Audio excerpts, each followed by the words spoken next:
नमस्कार दोस्तों।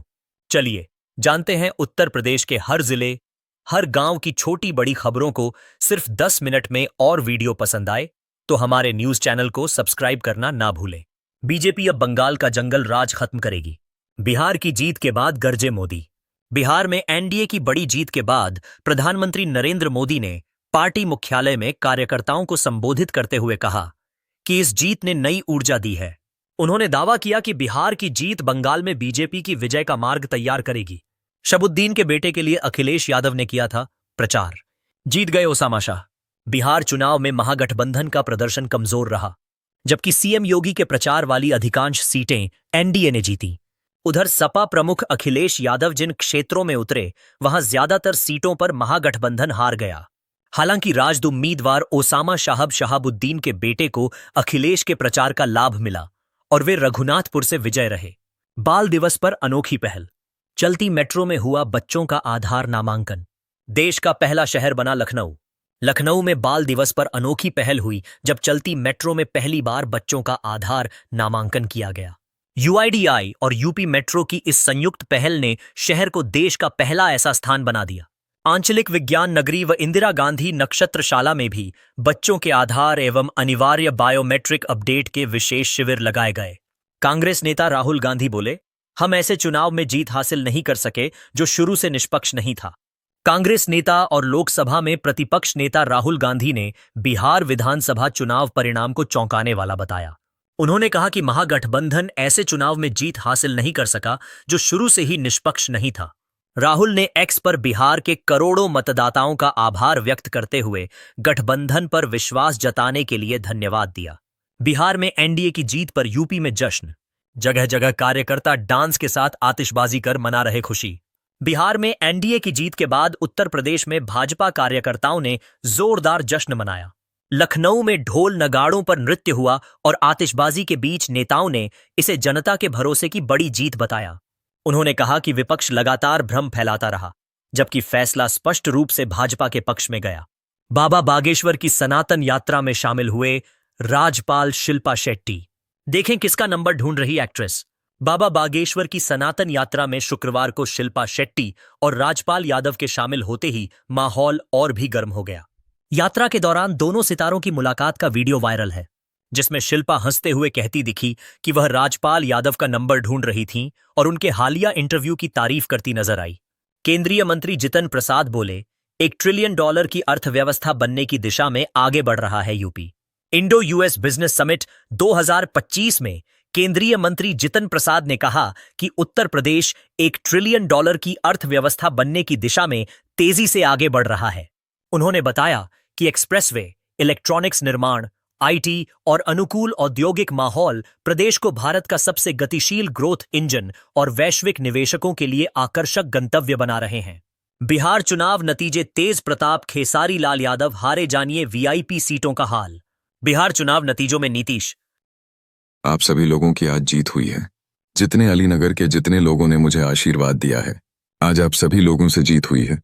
चलिए बात करते हैं बड़ी खबर के बारे में।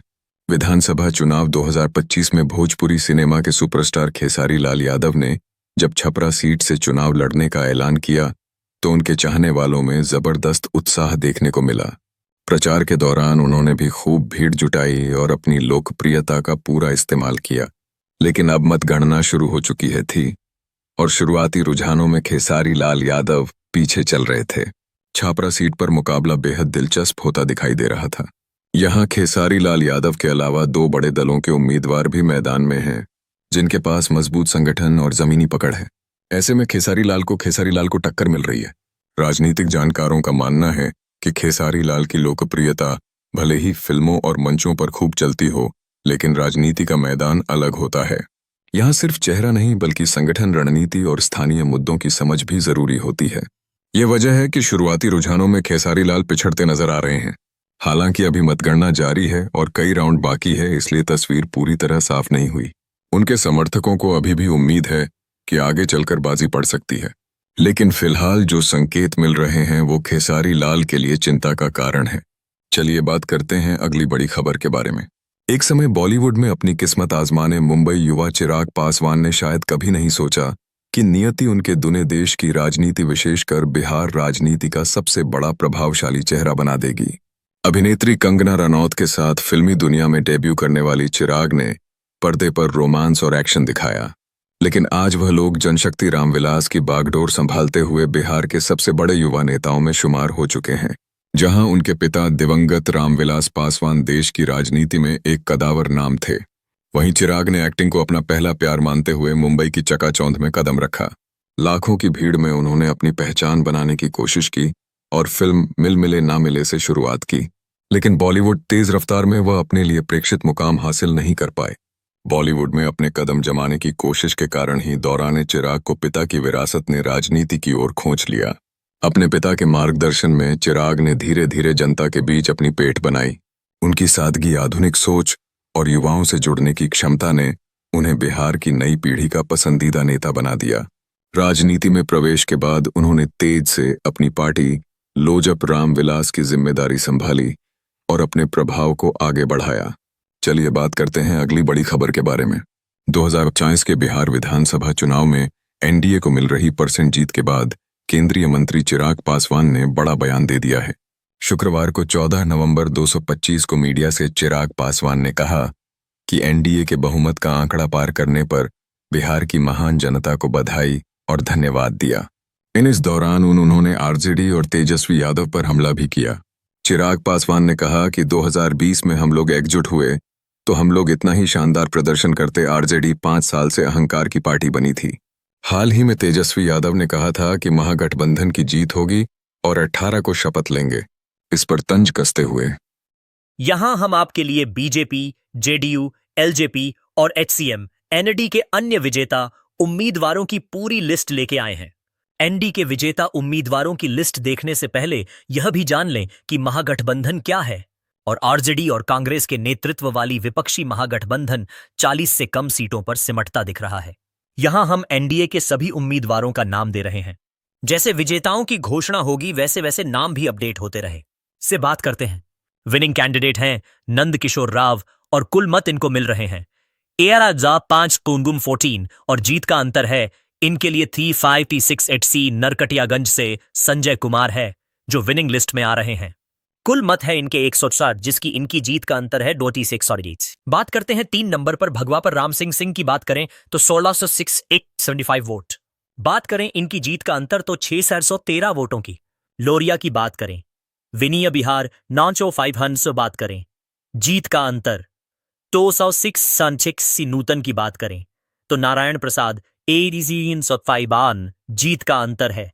तो जियोसा पत्तर बोते की बात करें रेणु देवी 91D-7 बात करें जीत का अंतर 227 रसोल की बात करें प्रमोद कुमार सिंह 1677 जीत का अंतर 468 हर्षदी की बात करें कृष्णानंद पासवान 9681 जीत का अंतर 795। ऐसे ही कई अनेकों नाम है जो मैं आपको बता सकता हूं, लेकिन चलिए बात करते हैं अगली बड़ी खबर के बारे में। बिहार विधानसभा चुनाव के नतीजे सामने आ रहे हैं और अब तक के रुझानों में एनडीए की सुनामी दिख रही है। एनडीए करीब 200 सीटों के करीब पहुंच गया, जिसके बाद अब विपक्ष की तरफ से भी रिएक्शन आने शुरू हो गए हैं। कांग्रेसी नेता पवन खेड़ा ने महागठबंधन के प्रदर्शन और एनडीए की बढ़त को देख लेकर चुनाव आयोग पर आरोप लगाए। उन्होंने कहा कि बिहार की जनता पर मुख्य चुनाव आयुक्त ज्ञानेश कुमार गुप्ता पर भारी पड़ रही है। उन्होंने कहा कि अभी कुछ और घंटों का इंतजार करना होगा। चुनावी नतीजों पर कांग्रेस नेता पवन खेड़ा ने अभी कहा है कि शुरुआती रुझान है। शुरुआती रुझानों पर जरूर लग रहा है कि ज्ञानेश कुमार गुप्ता बिहार की जनता पर भारी पड़ रहे हैं। आने वाले कुछ घंटों में स्पष्ट होगा कि बिहार की जनता भारी पड़ेगी या नहीं, फिर ज्ञानेश कुमार भारी पड़ेंगे। मैं बिहार की जनता को कम नहीं आंक सकता। एसआईआर और वोट चोरी के बावजूद बिहार की जनता ने पूरी हिम्मत दिखाई है। रुझानों में एनडीए को बड़ी जीत मिलने पर पवन खेड़ा ने आगे कहा कि एक book to survey with love अब ज्ञानेश गुप्ता पीएम मोदी के लिए किताब लिख रहे हैं। कांग्रेस नेता उदित राज ने बीएनडी की बम्पर बढ़त को लेकर रिएक्शन दिया। उन्होंने कहा कि यह बीजेपी आईएनडीए की नहीं बल्कि एसआईआर की जीत है। यह एक तरफा दिख रहा है। हम लोग लगातार एसआईआर के विरोध करते रहे, जवाब मांगते मांगते रहे, लेकिन चुनाव आयोग ने जो सिखाया वही जवाब दिया। चुनाव आयोग अब भी कह रहा है कि हमें आपत्ति मिली ही नहीं। चलिए बात करते हैं अगली बड़ी खबर के बारे में।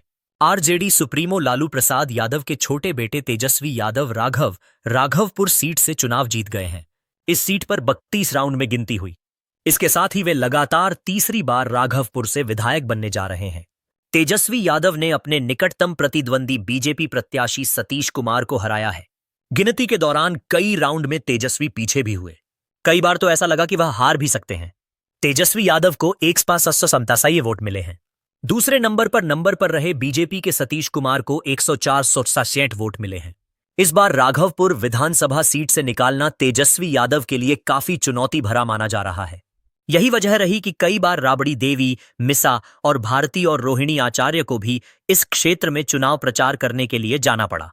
तेजस्वी यादव अन्य जगह चुनाव प्रचार करने के साथ साथ राघोपुर जाकर लोगों से मिलते रहे। ऐसा संकेत मिल रहा है कि कई जातियां और राघोपुर दियारा क्षेत्र के कुछ यादव जाति के लोगों से खफा है। उनकी नाराजगी दूर करने के लिए पूरा परिवार जुट गया था। हालांकि एक बार फिर तेजस्वी यादव पर राघवपुर की जनता ने भरोसा जताया।